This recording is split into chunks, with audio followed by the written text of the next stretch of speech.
नरसिंह मेहता हमारे गुजरात में हुए।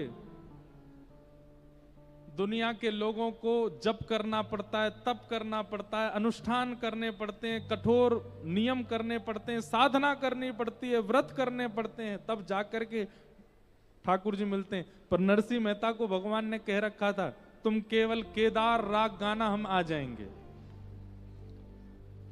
नरसिंह मेहता केदार राग गाते और ठाकुर जी प्रकट हो जाते।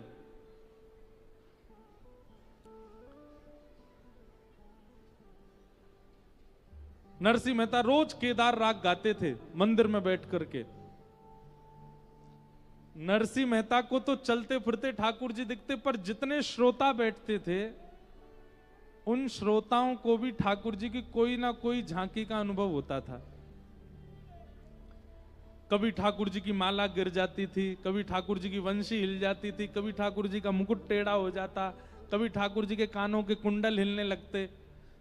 नरसिंह मेहता को तो प्रत्यक्ष ठाकुर जी दिखते, पर बाकी सब श्रोताओं को नरसिंह मेहता के प्रभाव से ठाकुर जी की लीला का कुछ ना कुछ अनुभव होता।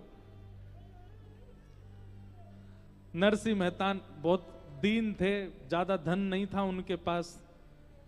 एक बार घर में कोई बहुत जरूरत थी तो किसी सेठ से उन्होंने पैसे उधार ले लिए।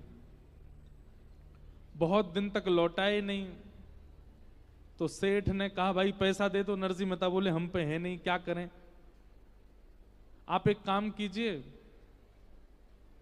कुछ और ले जाइए धन के बदले। बोले और कुछ भी तो तुम्हारे पास नहीं, ना तुम्हारे पास घर है, ना तुम्हारे पास कोई बैलगाड़ी है, ना तुम्हारे पास कोई व्यवस्था है, क्या लेके जाएं हम?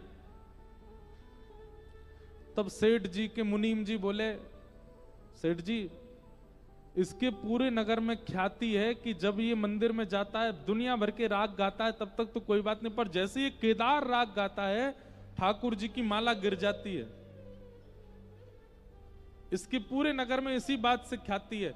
इससे कहो अपना केदारा राग गिरवी रखे, जब तक हमारा कर्जा ना चुकाए तब तक केदार राग नहीं गाएगा। सेठ जी बोले हाँ ये बढ़िया है भाई, सुनो हमको केदारा राग गिरवी रखो, जब तक कर्जा नहीं चुकाओगे केदार राग नहीं गाओगे तुम मंदिर में जाके। केदार राग कैसे है? नाचो बहुत गोपाल अब मैं, नाचो बहुत गोपाल, काम क्रोध को पहर चोलना, कंठ विषय की मां, नाचो बहुत गोपाल अब मैं, नाचो बहुत गोपाल। ये राग केदार। इतने भोले लोग हैं, हमको कई बार लगता है कि और ज्यादा खोल के समझाएं। इस पद को राग मत मान लेना। एक बार पंजाब में हमारी कथा चल रही थी, नहीं पंजाब में नहीं थी, पंजाब के लोगों ने कथा कराई थी कहीं और।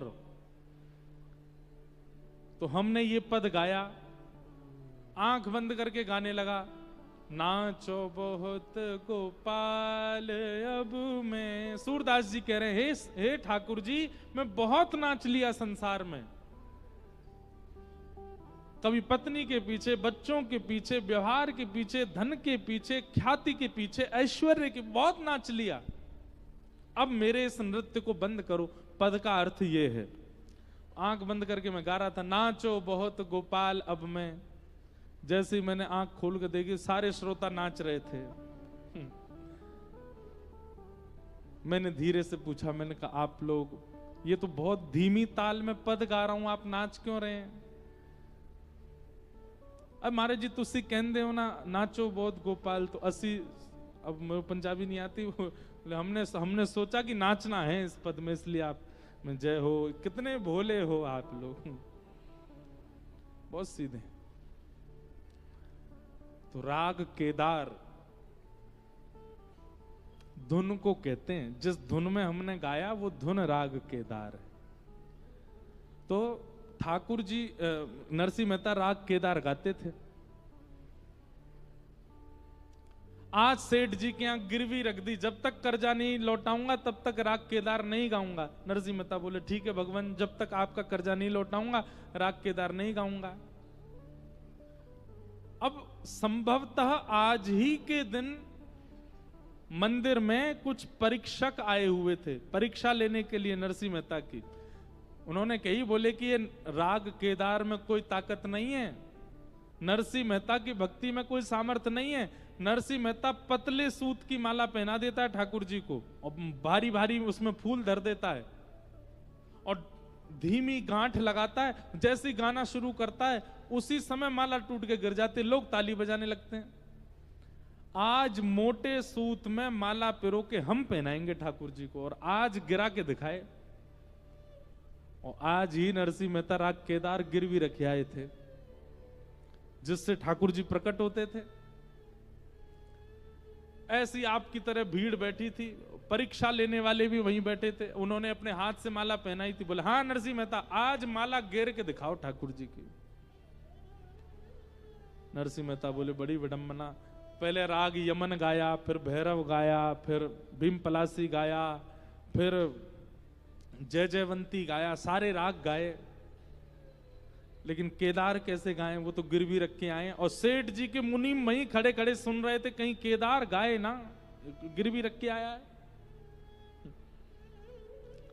नरसिंह मेहता ठाकुर जी से बोले ठाकुर जी कुछ करो, मुझे परीक्षा में विफल होने का भय नहीं है, पर इतने लोगों के चित्त में जो आपके प्रति विश्वास और केदार के प्रति विश्वास, भक्ति के प्रति विश्वास है, वो विश्वास खत्म हो जाएगा, कुछ करो। ठाकुर जी इतने में ही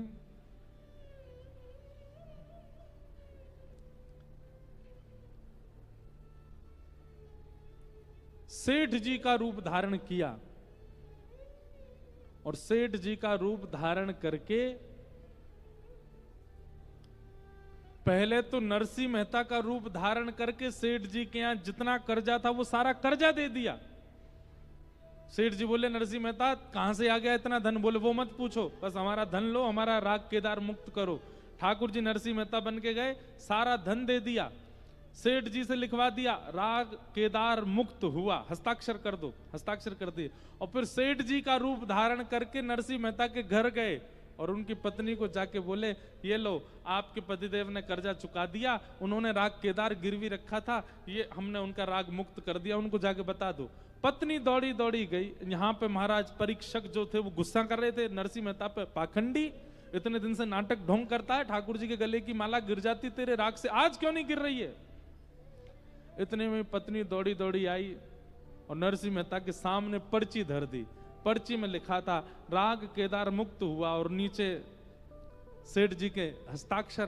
तुरंत नरसिंह मेहता ने अपनी पेटी पकड़ी और जैसे ही राग केदार गाया, नाचो बहुत गोपाल अब मैं, दूसरा पद गाया, कौन सा? बहुत अनुग्रह कीनो हरि जी तुम, बहुत अनुग्रह कीनो। जैसे ही केदार गाना प्रारंभ किया, हजारों की तादाद में लोग बैठे थे, परीक्षक सामने बैठे थे, और ठाकुर जी की गले की माला अपने आप टूट करके नीचे गिर गई। कानों के कुंडल हिलने लगे, गले की मालाएं चमकने लगी, मुकुट टेढ़ा मेढ़ा होने लगा, सबको प्रत्यक्ष दर्शन हो गया। सबने नरसिंह मेहता को प्रणाम किया, बोले अरे भैया हमको तो तुम्हारी भक्ति पर संशय था। नरसिंह मेहता अलग सोच में चले गए, बोले तुम सब बोलते रहो पर मेरा कर्जा चुका के कौन आया है? ये राग मुक्त कैसे हुआ? नरसिंह मेहता दौड़े दौड़े सेठ के पास गए, भैया आपने हमारा राग मुक्त कर दिया। बोले तो क्यों, आपने कर्जा चुका दिया ना इसीलिए तो मुक्त किया। बोले कैसे चुका दिया? बोले आप आए थे, आकर के आपने सारा पैसा दिया, हमने आपसे पूछा भी था भाई कहां से लाए, आपने कहा वो सब छोड़ो, बस कर्जा पूरा करो, हमारा राग मुक्त करो, हमने कर दिया। बोले मैं आया था? बोले हाँ। पत्नी से पूछा तुम्हारे पास मेरे राग की मुक्ति का पर्चा लेके कौन आया था? बोले मेरे पास सेठ जी आए थे। सेठ जी के पास नरसिंह मेहता बन के गए और पत्नी के पास सेठ जी बन करके गए। नरसिंह मेहता समझ गए, बोले भैया ये कर्जा चुकाना, राग मुक्त करना, ये भी सब ठाकुर जी की लीला, सब ठाकुर जी ने किया। तो नरसिंह का एक तारा कैसे, एक तारा बजाते थे नरसिंह मेहता, जगतपति को भाया। ठाकुर जी उससे भागे, क्यों? क्योंकि इस भागवत रस को पिया है नरसिंह मेहता ने।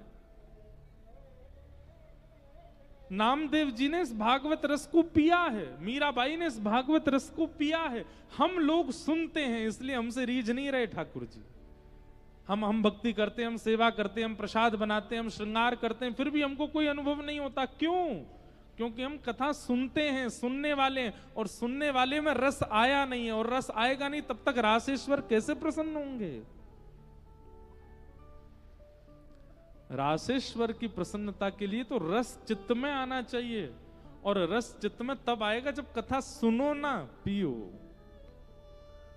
पिबत भागवतम रसमालयम मोहर हो रसिका भुवि भावुका। इस प्रकार भागवत जी के 3 मंगलाचरण गाए गए। कथा सुननी नहीं है, पीनी है। और पीने का मतलब सुनते ही कर्तव्य में आना, सुनते ही कर्म में आना, सुनते ही क्रिया में आना। व्यास जी की वाणी, उसको कहते हैं पीना।